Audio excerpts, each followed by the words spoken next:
Assalamualaikum warahmatullahi wabarakatuh.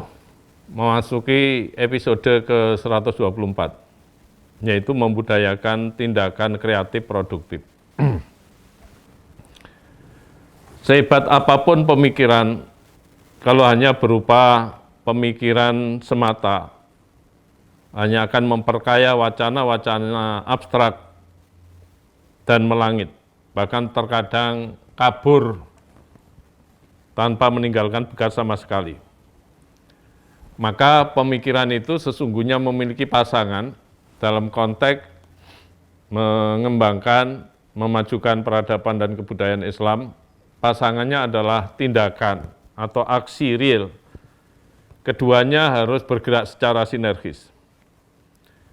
Kalau pemikiran itu berasal dari otak, sedangkan tindakan dari tangan dan kaki, potensi dari otak harus diturunkan menjadi kerja efektif yang dilakukan oleh tangan dan kaki. Otak yang menggodok pemikiran, sedang tangan dan kaki yang melaksanakan pesan-pesan dalam pemikiran tersebut. Yang mampu merombak dunia adalah pemikiran yang bersinergi dengan tindakan. Persoalannya adalah bagaimana pemikiran itu ditindaklanjuti oleh tindakan secara konsekuen, konsisten, dan kontinu dalam seluruh komponen kehidupan ini.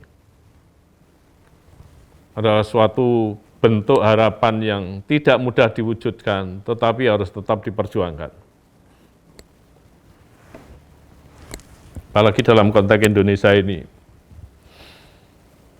Karena terdapat budaya masyarakat Indonesia yang menghambat upaya memajukan mereka sendiri, yang memajukan kebudayaannya, memajukan peradabannya. Karl Gunnar Myrdal menilai bahwa negara kita sebagai soft state atau negara yang lunak, negara yang lembek, yaitu negara yang pemerintah dan warganya tidak memiliki ketegaran moral yang jelas, khususnya moral sosial politik. Sementara menurut Muhtar Lubis bahwa ciri-ciri manusia Indonesia yang menghambat itu antara lain adalah hipokrit atau munafik. Yang kedua, segan dan enggan bertanggung jawab atas perbuatannya, atas keputusannya, atas kelakuannya, dan atas perilakunya. Yang ketiga, berjiwa feodal. Yang keempat, percaya pada tahayul. Yang kelima, boros. Yang keenam, lebih suka bekerja secara santai, kecuali kalau terpaksa. Yang ketujuh, ingin cepat kaya dan berpangkat. Yang kedelapan, cepat cemburu. Kesembilan, dengki, dan kesepuluh, tukang meniru. Sikap-sikap yang serba negatif dan serba menghambat ini, betapapun susahnya, harus dirombak menjadi sikap-sikap yang serba positif dan serba menunjang kemajuan. Tekad perjuangan mensukseskan misi peradaban positif itu tidak boleh surut selangkah pun. Budaya bangsa Indonesia ini masih rendah, apalagi budaya merintis. Budaya berkreasi dan berproduksi masih jauh sekali dari ekspektasi atau harapan yang ideal. Maka kendala besar ini harus diatasi semaksimal mungkin.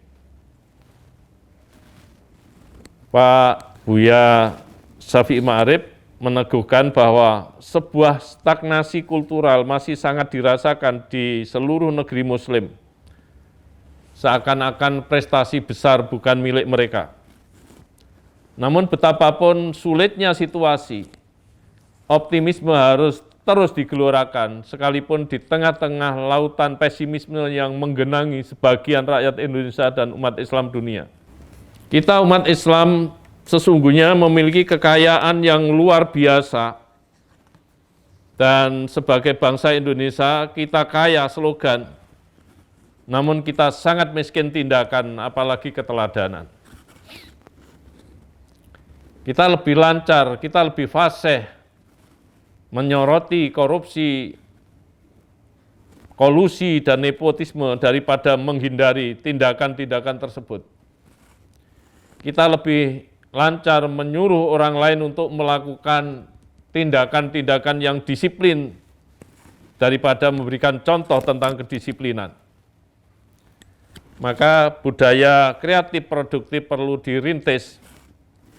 Sikap kreatif dan produktif itu memiliki hubungan yang erat, tetapi tidak identik. Sehingga sikap kreatif dan produktif itu perlu disandingkan, bahkan perlu diintegrasikan. Sikap kreatif terkonsentrasi pada upaya menciptakan sesuatu yang baru, sehingga berbeda dengan sesuatu yang sudah ada sebelumnya. Sikap produktif terkonsentrasi pada usaha menghasilkan sesuatu sesering mungkin. Maka sikap kreatif belum tentu produktif, sebaliknya sikap produktif juga belum tentu kreatif. Sehingga yang baik keduanya perlu dipadukan menjadi sikap kreatif produktif.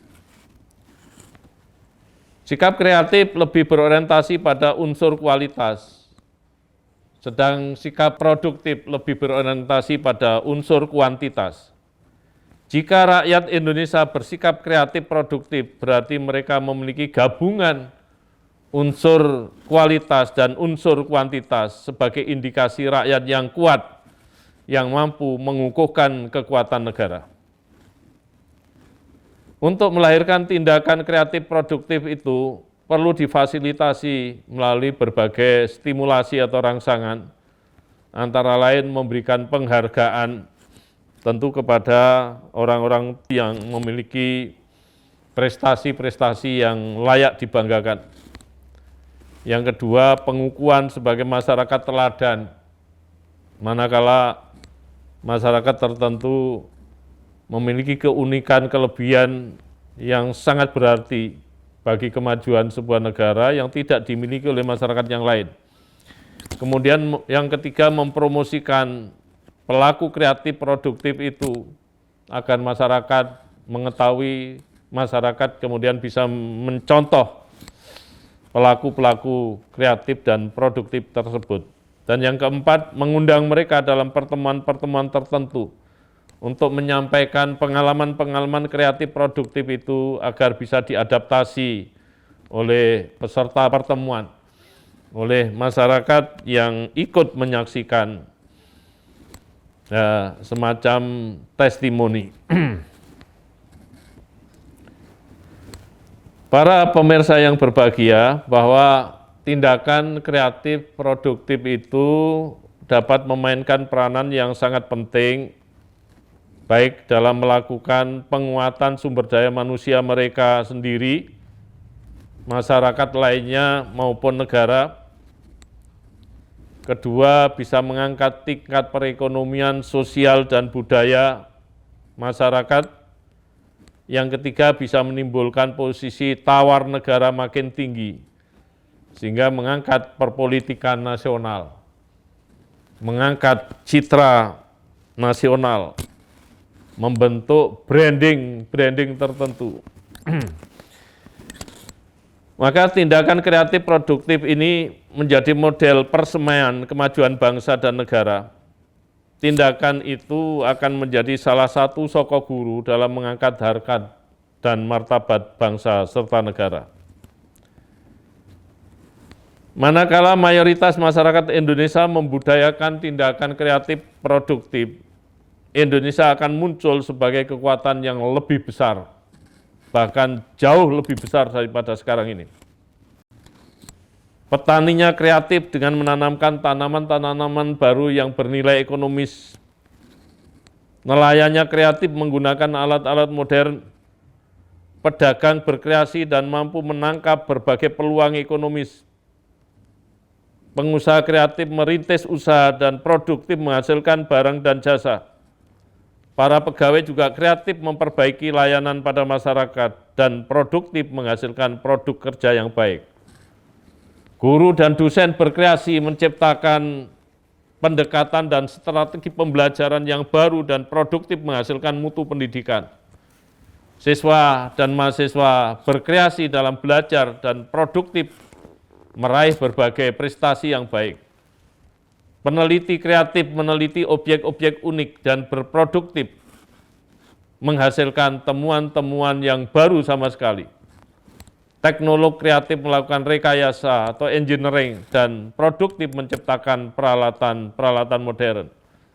Andaikan tindakan kreatif produktif itu terjadi pada mayoritas bangsa, niscaya Indonesia akan tampak bagaikan hamparan pepohonan yang indah dan sedang berbuah yang berada dalam tanah subur yang luas pada musim kemarau.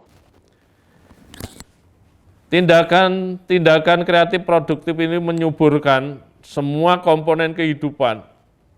Ekonomi bergerak maju, pendidikan mengalami peningkatan kualitas, sains dan teknologi berkembang pesat, kebudayaan mengalami perkembangan yang sehat, politik mengalami perkembangan yang makin menekankan pada kekuatan untuk persaingan SDM, persaingan keahlian. Kemudian militer pun juga akan bertambah makin kuat. Jadi itu antara lain manfaat-manfaat yang menjadi implikasi dari adanya tindakan-tindakan kreatif dan produktif, manakala tindakan-tindakan itu diekspresikan oleh mayoritas masyarakat Indonesia, khususnya mayoritas masyarakat Muslim Indonesia. Demikian saya akhiri. Wallahul muwaffiq ila aqwamit thoriq. Assalamualaikum warahmatullahi wabarakatuh.